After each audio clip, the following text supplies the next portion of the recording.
Special guest coming up this week on Legends Territory, Braun Pierzynski and Brock Holt, 3 hosts for this week's episode. And Brock, you also brought a prop for Roger? Strategically placed the horns for the rocket coming out the ears. Beautiful. It looks great. That's good because I want him happy because otherwise he might throw at me through the screen at some point. Did that happen? One of the toughest, most uncomfortable at bats you ever have was when you face Roger Clemens because you knew if you even looked at him wrong, he would throw one up at your neck. Never on purpose, though, according to him. Always just happened. But great interview and a great dude off the field. Played golf with him a few times. Just an awesome fella. Let's chat with Roger Clemens, the great 11-time All-Star, 7-time Cy Young Award winner. If I do the accolades, it'll take me the rest of the show. Roger Clemens joins us right now. Raj, how you doing? What's up, man?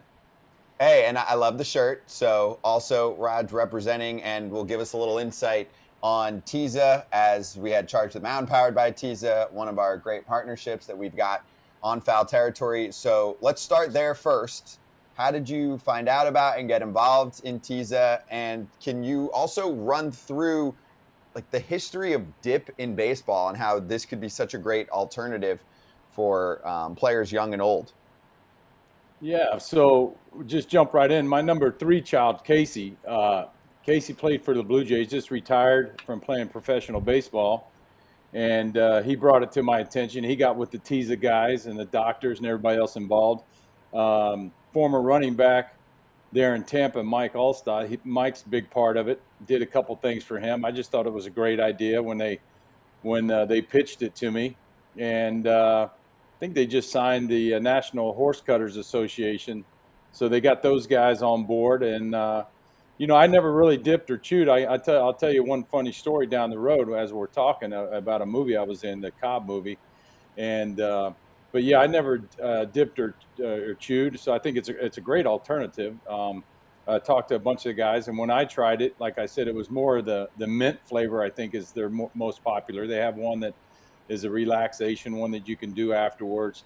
I've got more than a handful of golfing buddies and actors that basically 24/7 have a tobacco pouch on their tongue. I mean, I think they got hair growing on their tongue from it, but it's a mess. But it's a great alternative to do it. I mean, you can actually, which we've done before. I've taken a Tiza packet and put it in water. It's just like drinking iced tea. So you don't have to spit. You don't have to do any of that stuff. And it's it's just a great product. It's something that's out there that you can take it maybe even all down to some of these high school kids that get on tobacco way too early in their career. So the thing that I guess in the major leagues, if you think back in the early 80s, AJ won't know what I'm talking about, but the early 80s, some of those guys would be out there pitching and then you see a big old chaw in their mouth, and it actually has a tackifying effect. I guess they could use that now where you can't put anything on your glove or any pine tar or anything like that. But I think it was Dennis Martinez. I was in an all-star game and I ran out after he pitched, and this was before they threw out every baseball if it hit the dirt, the ground, or whatever. And I picked up the baseball after Dennis. Now, like I said, Dennis had a big old chew, and I think he wrapped bubble gum around it to have the sugar and the stickiness to it. And I grabbed that baseball. It was like, it's the only time in my career I think I ever spiked my fastball. There was so much stickiness to the baseball. So, but it's a good product. Like I said, my number 3 son Casey got me involved with him, and he does a lot of my stuff, getting us out there, and told me about y'all's program and getting on this call. So it worked out perfect. Roger, Jake Peavy also. He wasn't that long ago. He used to do that. He used to have the big old rapid and bubble gum, and you'd be like, dude, ball so sticky. You guys were cheating before you guys were cheating. Yeah, there was Velcro on some of those, man. I tell you what, no telling what the spin rate would have been back then. Roger, how's the golf game? Well, buddy, it can be better. We just got back from Tahoe. Great event. American Century does a great job. Finished middle of the road like I normally do. They take 2 points. It's Stableford system, so they take 2 points away from you on double bogeys. And the greens are so fast. I mean, I feel like when you're trying to, you feel like you're on defense a lot of the time. And but yeah, I see dead people still when I'm putting for double bogey. It gets nasty out there. And but Seth Curry and all the guys that are really good players, they play a lot of golf. They're scratch golfers. They put on a great show. I had a couple chip-ins, had a couple bright moments. Almost won a hole-in-one on the boat, lifted out on a par 3 for a boat. And but under that, great time. So it's always fun when you can play. When I get outside of Houston, where I'm at, to get out and play, and where you can play, a few days in a row. And of course, I see you in a couple of those events, Pards, down there in Orlando. I love playing at Orange Tree and Bay Hill. Yeah, you skipped out on me this year. I was playing with your boy, and then I thought we were going to be partnered. The next thing you know, he's like, "Yeah, Clemens skipped out on me." I'm like, "What the fuck?" Yeah. So, I told you, Orange Tree, I don't have any problem missing there. I mean, I hit 4-iron and I still go out of bounds. Exactly. Like I said, I told you the best shirt they should have out there for the logo is a golfer with a ball holding his hand out straight with a ball in it, and you're dropping every other hole. So that place will get you right in a hurry. Hey, Rocket. So AJ is very active on social media, but for someone who's so outspoken, as you know, he was not on social media before this. And we were just talking about this maybe an hour ago on the show. Why are you now very active on social? And we've seen you pop up on ESPN. Obviously, you're on with us here. So have you kind of embraced interacting with fans? Are you enjoying it? What's been the pop? Yeah, no, I've always interacted with fans. I'm on the move all the time, probably doing stuff, 44 to 48 weeks out of the year. A little bit slower now with my oldest one. We have twin grandboys. I'm Poppy Rocket now. But Poppy Rocket. Yeah. So they're 6 years old, and they keep me on the move. But no, Casey and Kody, who's with the Phillies, they keep pushing me out there. I don't mess with this stuff too much, but they handle it, and we push it out there. And when I have anniversaries on, my 300th win or something happens, and I start getting a lot of texts from my former catchers and different players I played with over the 24 years. We try and throw it out there. They're keeping me up to speed on all this craziness, but we have fun with it. And when the boys say, "Hey, Dad, you need to go on this podcast, you need to go on this Zoom call," they shove me out there. And kind of the same thing with my foundation, guys. I've had the Roger Clemens Foundation we just celebrated my 30th year of helping at-risk kids. I know Brock does a lot with the Jimmy Fund in Boston and different stuff like that too. So we still do stuff for them. I'll do some TV when the Red Sox get here to Houston. Still do stuff with the hometown team, or if the Yankees or any of the other former clubs call and ask me to talk or come in and see a couple of their young pitchers, we do it. I love doing it. I was one of those guys way back when. So, and again, as AJ knows, I have a special spot in my heart for all of my catchers who I stay up with from over the years. I did it up and did it right and did it well.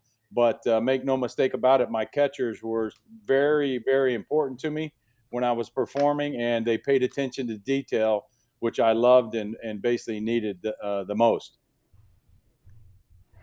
All right. Hey, Rocket, if you can see, I strategically placed.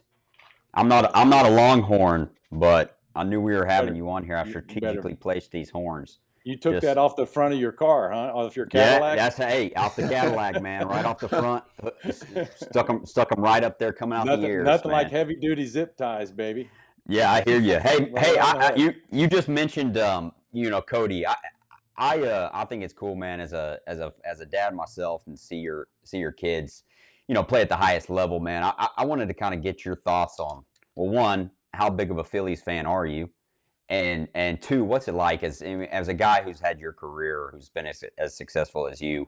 I'm sure seeing your son play at the highest level has got to feel almost as good as a lot of things that you've accomplished in your career.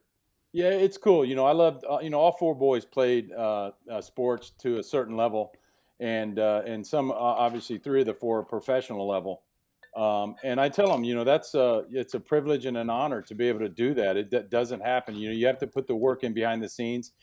And really, I would love Kody to even talk to you, because the job that you had to do, it's so difficult if you sit 5 or 6 days, especially now, everybody throwing 100 and throwing 2-seam bowling balls in there. And of course, as you guys know, there's no fastball counts anymore in baseball. I mean, everybody gets 3-2, and these guys throw 98 to 100, and they're throwing a slider or a changeup. So I kind of stay out of it as a dad. I think I would be more anxious or nervous for them if they were on the mound and stay and playing an everyday, a position player playing every day. I get to kick back and watch.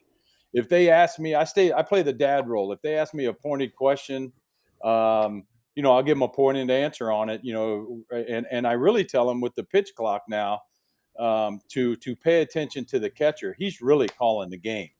He's really, he's having the guys shake to a certain sign for a decoy. You just really have to be a student of the game and pay attention to what's going on to give yourself a little bit of an edge if you can get an edge in the game. So I love it. I love it. He's with the Phillies. I've gotten to meet a lot of those guys.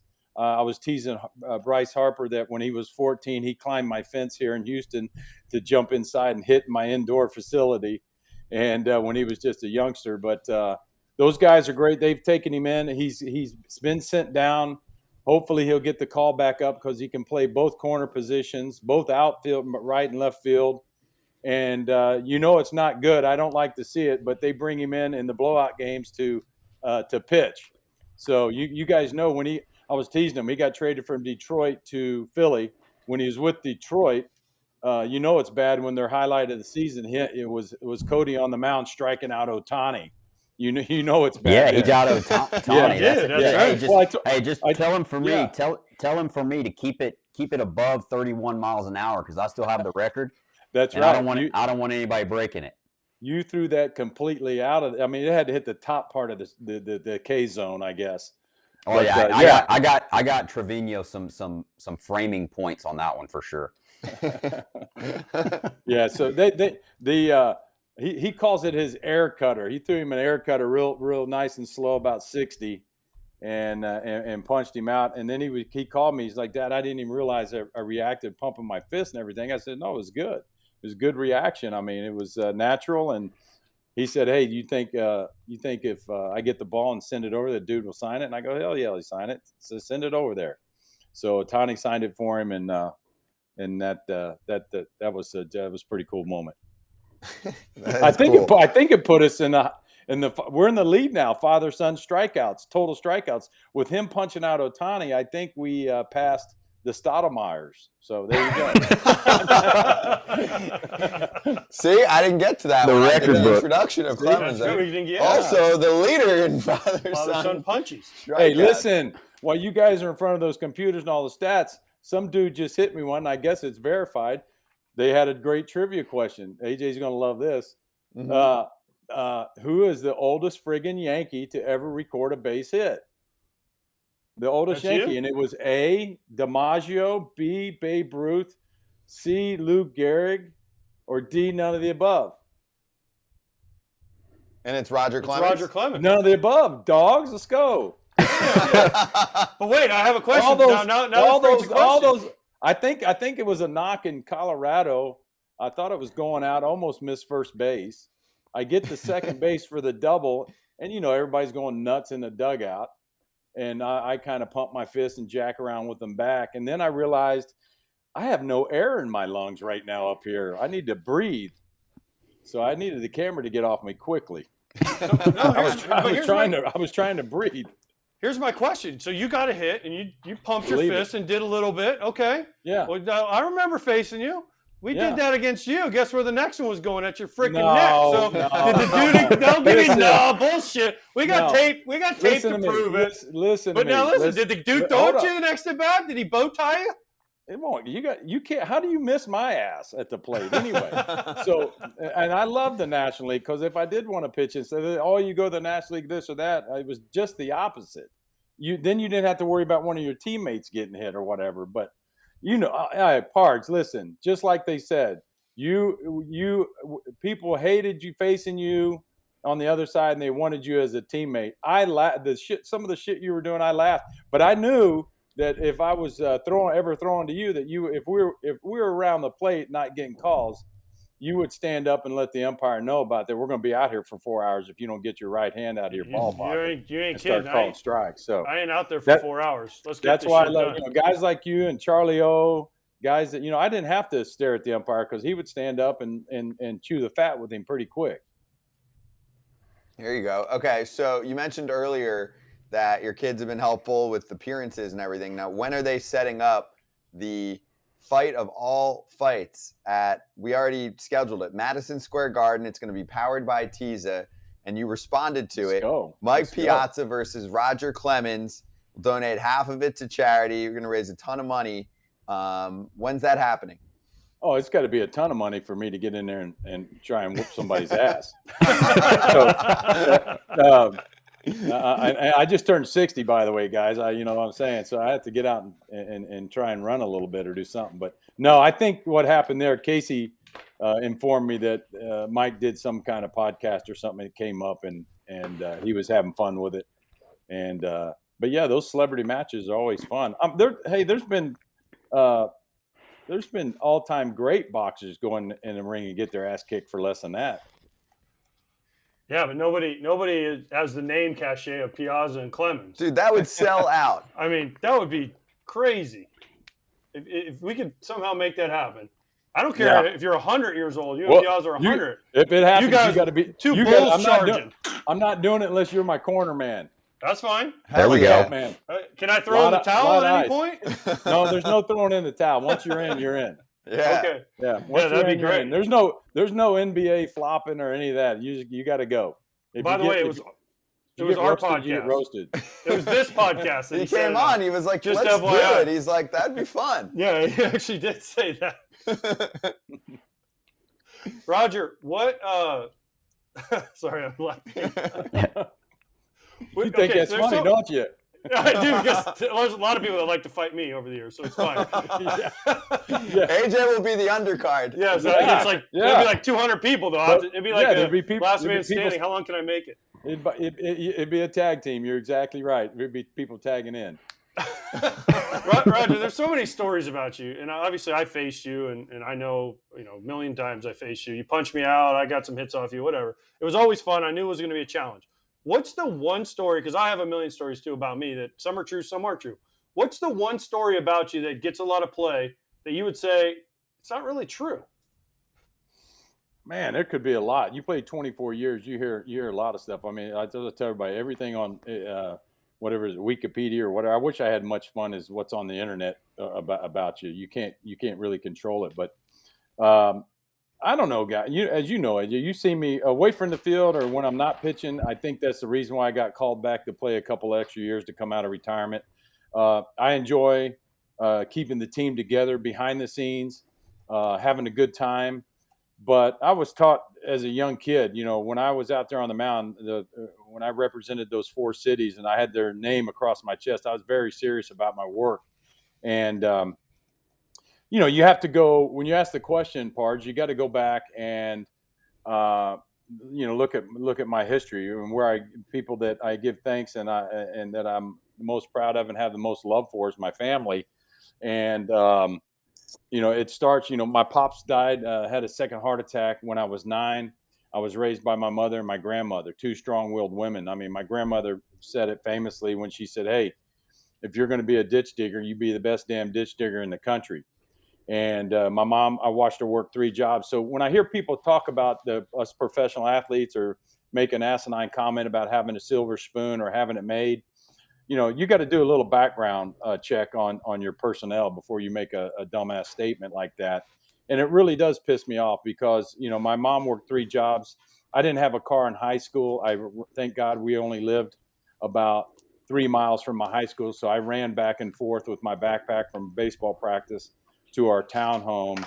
And my mom's, my sisters remind me, but I remember my mom on 2 different occasions sitting at a kitchen table with her hands in her head, knowing that our electricity is going to get turned off within 24 hours. And so she worked her tail off. I mean, I helped her stock coolers. She was accountant by day, stocked some coolers in the afternoons on weekend. And we also cleaned office buildings.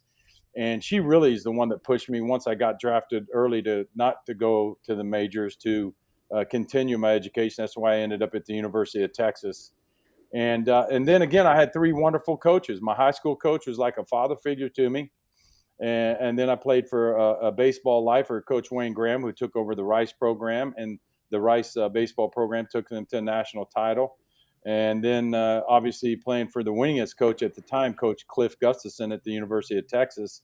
And then, winning the national championship, beating Alabama. So there's stuff that goes on. Then you get to the pros and people see you behind that glove, staring behind that glove. And like anybody else, we're all locked in. Like I was talking really earlier, to get off topic a little bit with Brock, it's not easy what he did, to sit there and pinch hits, what Kody's doing. I keep trying to tell Kody, when you're playing once every 4 or 5 days, you can't really worry about results. You got to have great at bats. I can't name since early, and I don't know if you guys can, name me a really good pinch hitter from, say, 1980 to current time. I mean, I think of maybe a Matt Stairs, possibly. Yeah. Lenny Harris. Lenny Harris is the guy. Yeah. So you guys might have being versed in it every other day better than I, but it's a really hard role to do, and enjoy the moment. You don't play, but when you do play, you face Verlander and you're hitting fifth, or something crazy. So, that's the advice I try and give, not only my boys, but your viewers that would be there now. Again, being, a 12-year-old dad, I get it all the time, or I get a cool letter from a single mom at my foundation about what to help her 12-year-old with. And I try and tell these dad at these baseball fields when I go out there, when you have a 12-year-old sitting at third base and we're sitting over here in a lawn chair and a ball's hit at your kid, it looks to us so slow and methodical that it's no problem. The kid kicks it around. It's such a fast-paced game for them at that age. So you just have to remember, I know that you were a great, friggin' high school player and everything, but understand the game, man. It's very difficult. I sit in the stands now with the work that I do with the Astros, and it looks, again, real methodical, real easy. Everything's happening. You get on the field and you turn it around, as you guys know, it's coming at you at a high rate of speed. You have to make this split decisions very quick. We'll swing right back to Legends territory in a sec. Let's shout out our good friends that hook us up with the sweetest shades in the biz. Yes, Shady Rays, who we are excited to be partnered with for this run of Legends territory. Do you want world-class products without paying your ass off? These are your guys right here, okay?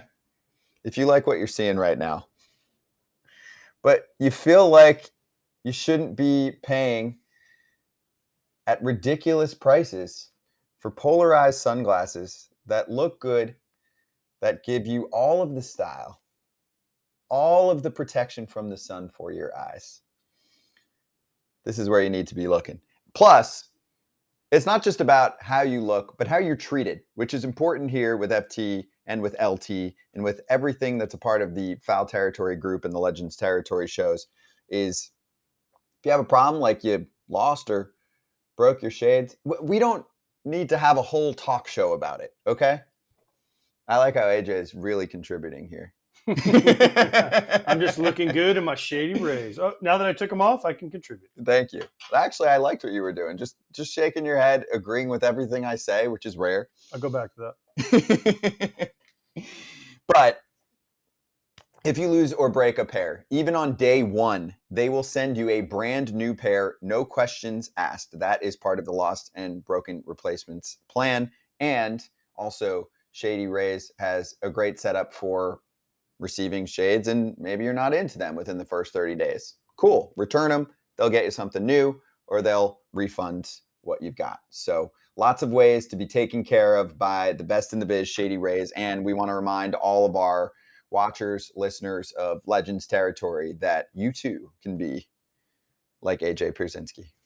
Exclusively for Legends Territory watchers and listeners, Shady Rays is giving out their best deal this season at shadyrays.com. Use the code FOUL, F-O-U-L, for 50% off 2+ pairs of polarized sunglasses. Try for yourself the shades rated 5 stars by over 250,000 people. AJ, you nailed it. Back to Legends territory. All right, so I never dipped in my life, but I did. You made me put a tease in. He's got some teaser going You right got, now, what, baby. what do you got? The mint? What flavor do you have? I gave him the goods. Cool mint chill. Yeah. We need the sweet. We need the sweet teaser version. That's what I want. So check this out. So check this out. So I was in the movie Cobb with Tommy Lee Jones. I got to play. It was really cool because I got to play. Ronnie Shelton was the director. I got to play like a Christy Matheson 1915 pitcher. So I went in. They cut my hair real short. They gave me. They told me to grow my beard out a little bit, and it wasn't enough. So the makeup artist she dotted me up and made me look like I have a 5 o'clock shadow. And you fill out that thing about cigars and cigarettes. Do you dip, chew? No. Check all the boxes. And there's a scene out there where it's only a baseball scene, and I'm going to throw to Tommy Lee. He's playing Ty Cobb. He's got the split grip on the bat. He's going to hit a double off me, and we're going to bitch each other out a little bit and banter a little bit. It's the only scene there, and he slides in. Ty Cobb would slide in high with spikes, and he ends up hitting the catcher pretty good. And but again, it's the only baseball scene in actually in the movie. We're filming in Rickwood, Alabama. It's 100 degrees. I'm in an all-wool uniform, this old school uni. And Ronnie Shelton wants me to have like a dip or two or something like it looks like in a little packet or whatever. Well, I said, no problem. Just give me a little piece of black Tootsie Roll or licorice, and we'll be fine. And the prop person's supposed to have it. We're ready to go. Boom. We're on the field, getting ready to do the first scene.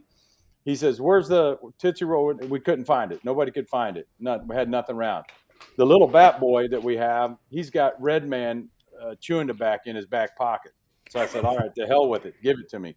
So I take it and I sponge it up really tight, like size of a dime or a quarter. And I put it in my bottom cheek. And within a minute, I'm in La La Land. I'm spinning like I'm on a carnival ride. And now I got to pump and go up over my head and do this old school wind up. And I got to throw one high and tight on him. And that's what starts the scene. Well, I'm spinning and I wind up and I throw one about 85 to make it look real right at Tommy Lee. And I thought, you got the soft hats on back then. You didn't have helmets. So I barely miss him. He goes down the dirt and I'm like, oh my God, I about killed him. And I walk up to apologize. He jumps up and starts doing his line like, is that all you got? If I couldn't throw harder than that, I'd wear a GD dress or something. And I realize he's doing the scene. So I just jump in and start doing the scene. But that was my, other than one other time hunting way back when, that was the first time I had a little chewing tobacco in my bottom lip. And it was, I have no idea. I'm thinking I have no idea how somebody could do that and pitch with that. You wouldn't be able to see the signs that you put down. Yeah, we got a much better alternative nowadays. Plus, good to know that he's sending messages even when he's not on the big league mound. Wait, better role for you, that or skid mark in Kingpin. Yeah, that's bullshit right there. You bring that up. What do you mean? No. Yeah. So I'll do a quick one on that one. I was supposed to be in Dumb and Dumber, and the team wouldn't let me go. We're going to film one day somewhere. And wait, were you going to be Seabass? I was going to be Seabass, kick his ass Seabass. Yeah. So, and the Fairley brothers, they love to have like a New England, athlete or whatever in their movies. So I said, listen, they're not going to let me come. I'm kind of disappointed. It looked like it was going to be fun. But Cam was with the Bruins at the time. And I said, get Cam. So Cam had kind of a Canadian accent, and most of the lines in there are for like a shit-kicking truck driver. I'm going to kick his ass, Seabass, and all that. So they go, we're going to get you. We're going to get you. So you just stay tight. So the following winter, they called and they said, all right, we got a role for you. It's in the off season. We're filming in Reno. We're flying you in there. Take one day. We're filming at night, and you can do it. And I said, I'm not going anywhere, boys, till you tell me. I know you guys got a crazy nickname. What's my name in the movie? And they go, well, if we tell you that, you won't come. And I said, what is it? And he goes, well, you're Skid Mark. And I go, you guys are freaking crazy. And I said, they go, all right. I said, what am I going to be this time? They go, you're going to be another shit-kicking truck driver. You're going to come into a bar, and Randy Quaid's going to be dancing with your girl, and that's where Woody's going to be with you, Harrelson, and here we go. And but yeah, the hat I had on, I had an earring in, I had 3 tattoos of the girls that I had dated or married, and they crossed 2 of them out, and I had the current one on my bicep. And then my hat was the best. My hat said, truck driver hat said, ass, grass, or cash. No one rides for free. So I had a big old mustard colored vest on. Yeah, so there we go. So we it was Woody was into basketball from that White Men Can't Jump. So we played basketball, ran up and down the court from about 11 a.m. till 2 in the afternoon. Then we'd go rest, and we filmed at from like 11 p.m. till 2 in the morning in the middle of nowhere in Reno. So, but it was a good one. Those guys are crazy. Their movies are crazy. That is crazy. That would have been cool if he was in Dumb and Dumber too. Yeah, dude. Yeah, that was Seabass and Skidmore. That was a classic. Yeah.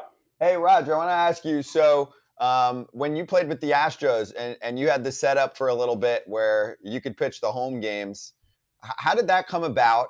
And AJ said that that same year was it? It was the same year. Same year. Was Barry jealous? Oh gosh! Did you know about this? Did you know that Barry was pissed at you? Because he goes, why can't I just play the home games? And I said, Barry, you're a left fielder, dude. You got to play every day. He's like, that's bullshit. How's Roger getting this and I can't get it? I'm like, because you play every day. Yeah, that got its own life too. That obviously never happened, but somebody had put that in there. They were enticing us to try and to get me to come out of retirement again and play for the hometown discount. But I think one day after I pitched, I stayed back and didn't travel because one of the young guys, we were in a big playoff game in high school. And then I got on a plane, paid obviously my own way, and went to that city. So that got a lot of late life that I wish I would only pitch home game. That'd have been a great deal. That's as good as it gets right there. Yeah. Dude, by the way, I'm still. We've talked about this. I'm still pissed at you. I had to travel on the road, go on the road because there's too many nice golf courses. Go by play the way, a few I'm still golf pissed courses. at you about that. We talked about this playing golf one day. The first game you pitched as an Astro was against us, the Giants, and dude, your strike zone was this big. Pinch yourself. Oh, Pinch dude! yourself. Even the umpire the next day is like, "I'm sorry, I got a little excited." I'm like, "Oh yeah, I bet he apologized." Because you couldn't reach the balls, right? It's 2 strikes. The crowd in Houston's going crazy. The only one you got to look at that was bitching and moaning was 3-2 on Barry, and I painted his tail and walked straight off. And that would be 2 strikes now, especially how they pinch you east and west, and I would love it now because they call that high one, and then you drop Mr. Splitty on you. That would be I'd hear all y'all bitching and moaning. Well, what do you think about all the new stuff going on right now? Pitch clock and shift restrictions and all that. Are you into this refresh brand? Middle of the road. I'm kind of middle of the road on the analytics. I call them propeller heads. I've had to talk to a few of them, talk some sense into them. When you got a guy out there that's your main go-to guy, and you're thinking about pulling him in the 5th inning.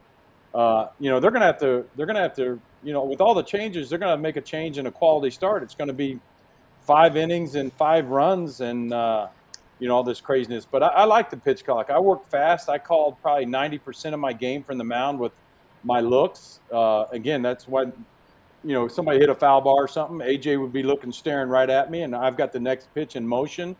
And every once in a while, we'll come out and have a quick talk on when the game gets to the crucial part of the game. Which now for guys, it's the 5th inning. It's not the 7th or 8th inning when you're out there. The big talks that I had with the different teams that I talked to in spring training, the big deal was for the veteran major league guys, it was going to be an issue because they never worked with the pitch clock. You saw the minor league guys that came up, especially in spring training, or were with the club the first month or two. They had already adjusted to it because they had it in the minor leagues.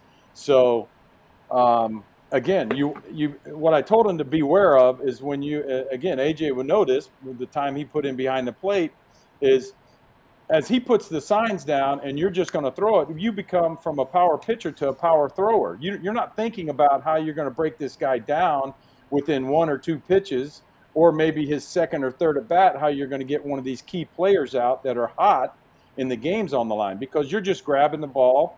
The catcher puts a sign down, you grab it and heave it with no purpose whatsoever what you're trying to do. So it's really important now I think the guys behind the plate have an enormous job now to try and keep these guys on par to understand how to execute the pitch and not be a thrower. I mean, most of your relievers are power throwers because they're coming at you with elbows and legs. I mean, I tell people sometimes it looks like a blender with the lid off of it, but they're doing it for 20 pitches.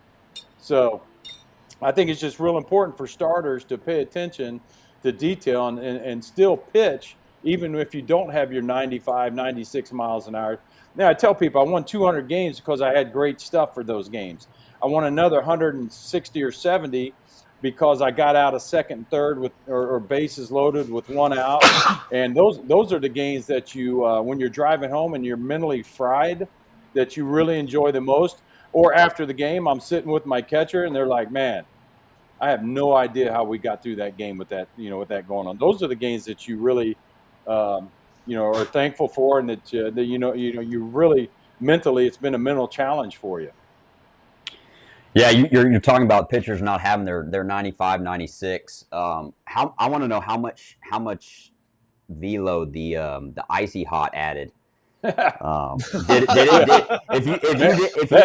you didn't have the 95, 96, do you go up under theirs and add a little bit more, or what? I love these fables, man. They're so great. It's I mean, it went from a little bit getting on my upper inner thigh in one game. I was out there stomping around like a quarter horse to where now he puts it on his friggin' sack every time he goes out there. I go, yeah, I really want to put Red Hot on that there before I go out. That's fun. That's why I introduced the mouthpiece, right? You had to have a mouthpiece so you didn't, bite your tongue or break your teeth. So yeah, the best was one game. It was freezing, and I put some Red Hot on the back of my calves and up on my inner thighs. I switch T-shirts sometimes, or long sleeves, whatever it is, in between innings. I'll run up and switch real quick. And I wanted to switch sliding shorts, so I put on a tighter pair of biking pants. And when I did, the Red Hot got on the inside of that, and of course it got up around my sack and everything else. And on my way to the mound, I'm like, this is a problem. And I was on fire. So, and I think it did help my velo, actually, probably that game. I picked up a couple miles an hour. Well, there you go. One thing led to another. In New York, El Duque finds out that he thinks that I put it there to get going. And he was real lethargic, so he tried it. He ran in so fast. He ran in so fast after the first inning. We held the game. This was before a time clock or anything, obviously. And he was in the shower. He was supposed to be on the mound in the second inning doing his warm-ups. We couldn't find him. They said he was in the shower with soap trying to get the thing off, the Red Hot off of him. Because he was on fire. There's also, forget the icy hot, there's also, I don't know if this is a rumor or not, that you took Viagra before every game to get the blood flowing. I don't know anything about that. That was another famous one about you. Hey, Roger, I think that was about. I take one. I think that was about Giambi parts, but I appreciate the thought. But hey, it's fine. I take one. I take one before every foul territory. So listen, that's why you're so damn good. To get me ready for the podcast. Yeah, they said that who was it? It was one of the guys were with the it was you got atomic bomb, the three levels of this stuff, of this Red Hot stuff, of this, and it had the problem about it when I put it on my shoulder. I'm allergic to menthol, so it would kind of almost break my skin out too. But you had regular atomic bomb, then you had Red Hot, and then you had this stuff these dudes were putting on called Capsulin. And you talking about peeling your skin off. Some of these guys and some of these batting practice coaches who had bone rubbing on bone would put this Capsulin on. And I mean, I tried a little bit on both calves one night. I could not believe how hot that stuff is. It's insane. But yeah, no, it all sounds great. They're great stories, boys. It'd be good for a movie. There you go. Good for a movie. Good for a movie. Good for a podcast. But I got one more. No more talking about icy hot and sacks and all that stuff. That's great. That's great part. Yeah, I kind of want to know. If you were commissioner for a day, what is something that you would add, take out, of today's game? Something that you want to see change, something that you would want to add yourself? Well, when you ask the question, it's an easy answer. With all the changes they made, it's my pet peeve. They call it a foul pole. When you hit it, it's a fair pole. Start referring to it as a fair pole. It's a fair pole. So I feel like that we can actually get done for you, Rocket. think Like you that's guys like a could do very that. reasonable claim. Yeah. You know, sometimes people really go wild with that question. Like that's just like I feel like that's a simple solution. Scott, listen, hey, when you go off air every time, just make sure you guys say it like you're ending it when you're promoting something. It's a fair poll. Anything else? You know, heck, they still got their walk-up music. You know, you have to change with the times. I mean, some of my NCAA college high-profile coaches that I know in college football, they really had to make the adjustment where you gotta let guys do their swag, especially now with the portal. Everybody will transfer. If you don't let the guys play the music in the locker room, and if you don't have their TV in front of their locker with their highlight plays on, showing them and their swag and all that. So you still got your music. You still got to be some entertainment. It has changed, obviously, you know, with the guys celebrating and doing their stuff. But man, I don't know right now. Again, I like the speed of play right now. I like the pitch clock. I think enough is enough with the checking the guys coming off the field. That looks. I mean, that's just cheesy, chintzy, whatever. I mean, again, I think if you asked 10 hitters in April and in October in playoff time when it's freezing cold, if you would rather have these dudes that are throwing 100 have a little control of the ball in some shape or form, they would agree with it. So, but yeah, no, I mean, I think, you know, I love the game the way it's going. I love our superstars that are playing right now. We did a segment before the All-Star game on Ohtani. You know, it's incredible what he's doing. He's got the body to handle both. You're going to have to sell a chunk of the team to him. And, no, you can't do that though. Oh, they're going to have to find a way to do it. Do something when he's done. When he's done, cash, baby. Yeah, they're going to have to figure out a way to pay him, you know, down the road. One of those contracts that pay you $1 million for the next 80 years. He's going to be the new Bobby Bonilla. Yeah, that's exactly right. They're going to have to get really creative. Let me tell you. Rocket. Last thing before you go, you mentioned, first of all, I just want to say you'd be throwing at these dudes left and right if they were flipping bats and doing all this shit. So don't give me the, I'm okay with it, because you'd be throwing at dudes left and right. I've adjusted. That's back then when you weren't supposed to do it. Oh, okay. I've adjusted to it. Oh, you've changed, man. You've changed. I like it. You've changed. No more icy hot. No more throwing at dudes. Yeah. Yeah. I want to face you now. Yeah. I mean, much more comfortable at bat. Listen, we've got plenty of ice, baby. It only hurts for a minute. We got plenty of ice. And you would stick your body in front of it anyway to get the first base. Exactly, because then I'd have to strike out. Hell yeah. That's right. Hell yeah. And then second of all, there's rumors. Now, you used to come out to Creed higher, I know, when you were a Yankee, right? In Yankee Stadium. So you had your walk-up music. Don't roll your eyes. There's rumors of a reunion tour next year. No, you missed it. Lincoln Park. No, there was Creed for a little while. There was Creed. You had Creed. I don't know play it. Well, I can't. That's how, when you get old, baby. How old are you? I'm 46. You don't remember it. Damn, you're still. No Wait, wonder Creed you're or Lincoln young. Park? He came out to Creed. Oh, okay. And I remember but Creed reunion tour, we're going, you and I. Well, I'm in. Hey, he's my neighbor, man. Scott Stapp's my neighbor. There you go. They're doing a There's our hookup. You can only name drop twice a month, and I know you've used it up already. Hey, take it easy, Skid Mark. Brock take already it easy, said, Skid Mark. Yeah, exactly. Brock already dropped the Creed singer and Viagra, so he used his two today. Yeah, I'll use mine All right, too. so good. You guys will go on the Creed tour. Yeah, let's go. Go for it. You guys let me know how it goes. Which one of those bobbleheads on your desk is AJ? There's a lot of. Oh, we got a lot of AJs. It only I know how it works. Hey, I know how it works at home for him. Yeah, His only goes forward and backwards. Yes, it does not say no. He's everything he does. His bobblehead goes this way. Yeah, only. honey, what do you want me to do? Yes. There it is. Wait, yes. show him that he will like that one. I can't. You can't reach it. Wait, hold on, Raj. There, this is my favorite one that we have, and the hair I think is real. We can get a. Hold on. See Here, what hold it. They'll give you a close up. Does it look like here me? It comes. Single them up, baby. I don't know. We're trying here. Hold on. It's coming. Zoom in. There we go. Wow. That's AJ. Man. Looking like Mr. Green Jeans. Oh, look at them. Almost a mullet, too. Oh, yeah, it was nice. Look at this real hair, too. They shaved it off me. Yeah, dude, give all of his hair, and then they put it on these bobbleheads, and it's out. falling. Well, it's about time. It's about damn time. Roger, it was awesome having you on, man. Really great to catch up. And again, also thanks for informing us more about our great partnership with Piazza. Thanks, boys. Let's throw that up there real quick before Roger goes to show everyone, because we got this Appreciate running. it, man.